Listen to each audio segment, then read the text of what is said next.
Well, nice of you guys to finally show up. You know where we are. We're going to be working on this thing. I'm biting the damn bullet. I want to see this thing run. It's probably not going to happen in this video, hopefully the next video, but there is one major thing that's holding me back right now from starting this motor with the turbos on, and that is my oil feed and drain lines for my turbos. So today's goal is going to be real simple. Work on that as much as I can. So I can't finish the drain lines because I'm missing one piece, but the hardest part for me, not hard, but the most time consuming part for me right now is we need to tap the oil pan for our drain lines. So we're gonna have to pull the motor out. Yeah, and then we also have to tap the feed for where the feed line's gonna go. So yeah, that's basically my goal for today and right now. So yeah, I'm just gonna go ahead and jump right into it. We're gonna yank the motor out.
Alright, so we got the motor out. Obviously taking the oil pan off involves draining the oil, so we're draining the oil. So this motor only ran for, I don't know, a minute, maybe at most, maybe most 2 minutes. So it's not really a true sign, but you can see the oil is perfect.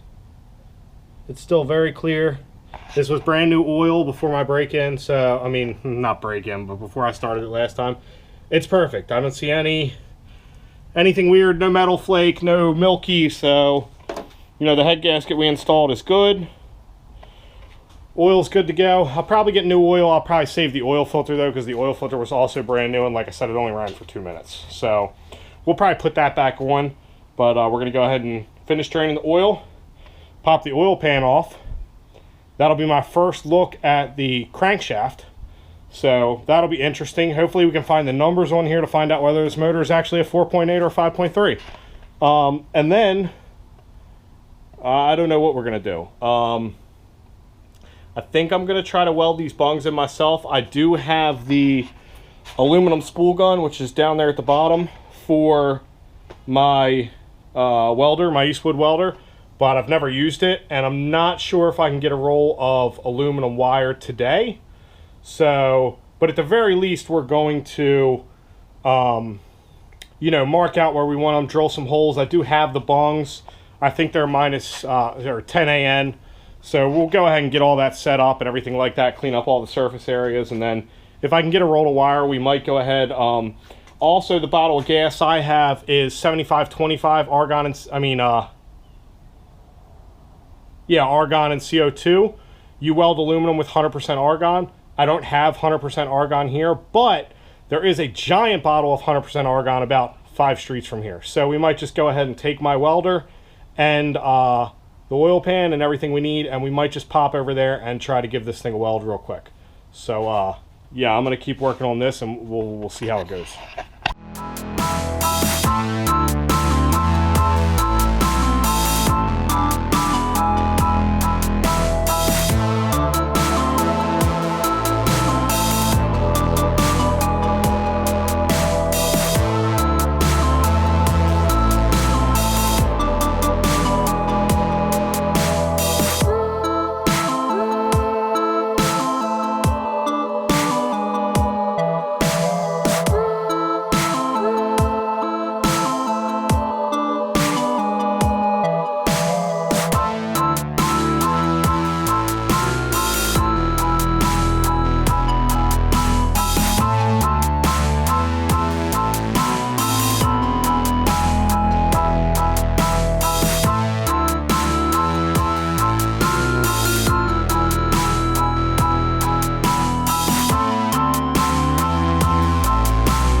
All right, really wasn't that bad. Let's see here.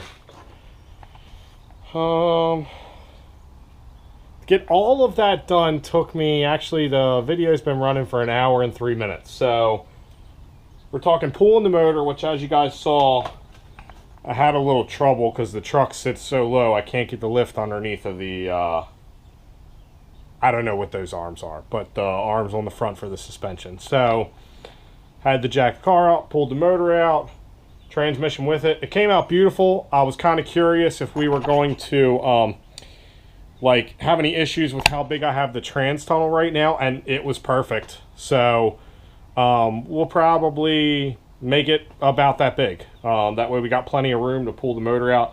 I think right now, with the big as that tunnel is, we could also have plenty of room to pull the engine out with the transmission detached if we also wanted to, but it's so easy to pull the motor out in this truck.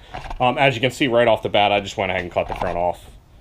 I don't know why I've been delaying it for so long. I don't know what I'm gonna do with the rest of this. I'm probably gonna leave these pieces, or maybe cut them back a little bit more and put like a tube across here, but I want it to be removable so the motor is as easy to pull out as it was right there. So I'm not sure what we're gonna do with that just yet. But it is time to sketchily inspect the bottom of this crankshaft while this motor is dangling. Which, by the way, I know it was a little sketchy having myself under this, but you know, it is what it is. So let me get my light out here, and obviously I have not looked at this either. So I'll show you. Let's look under here first.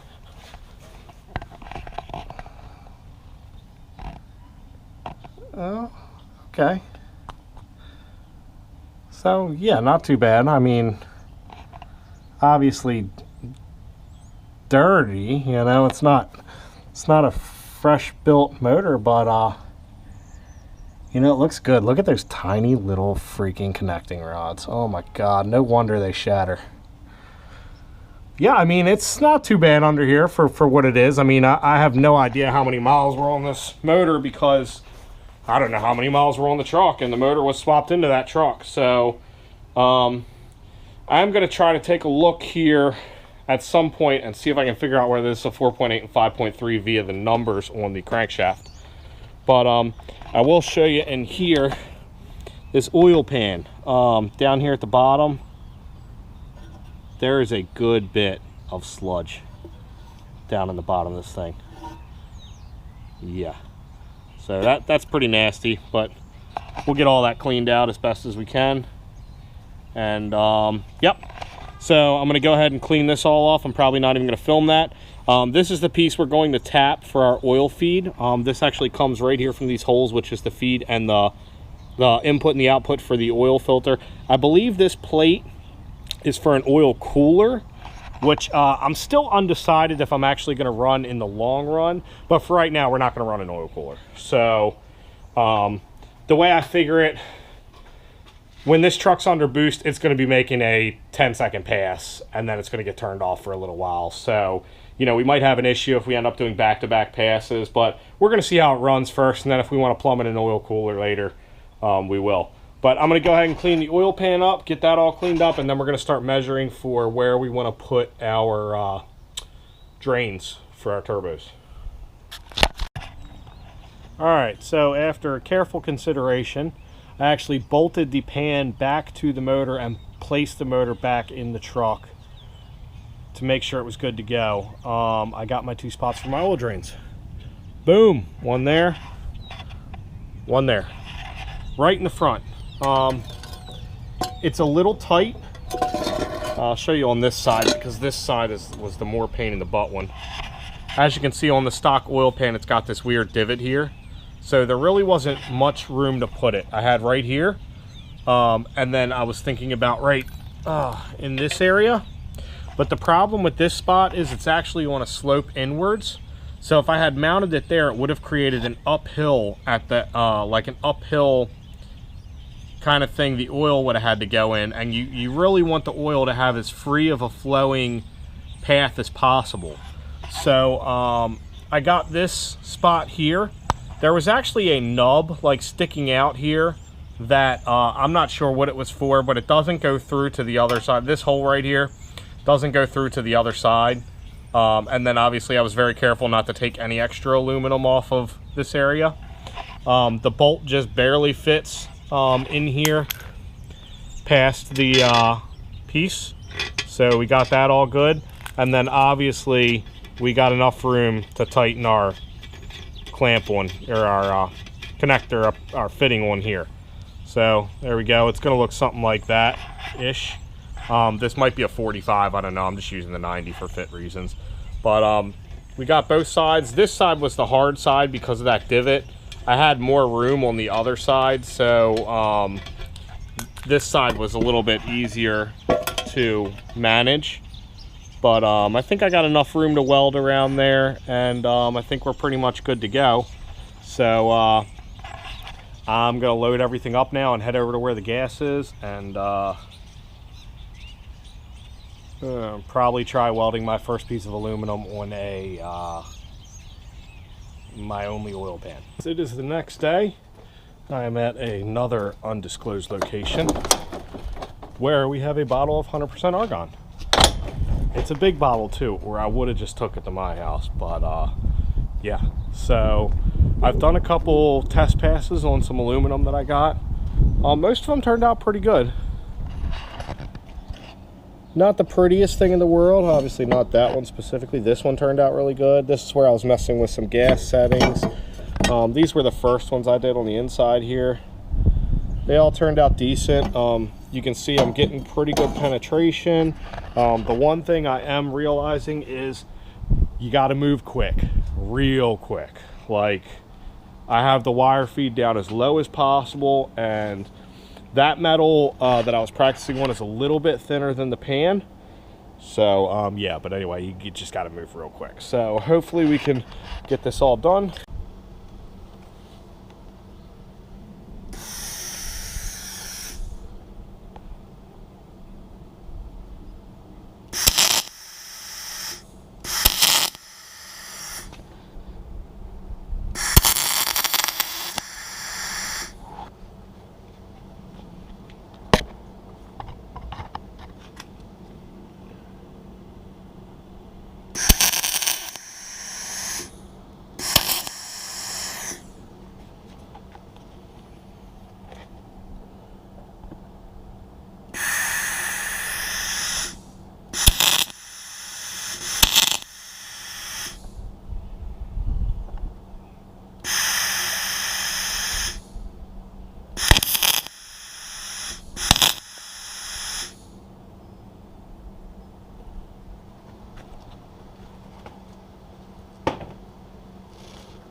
The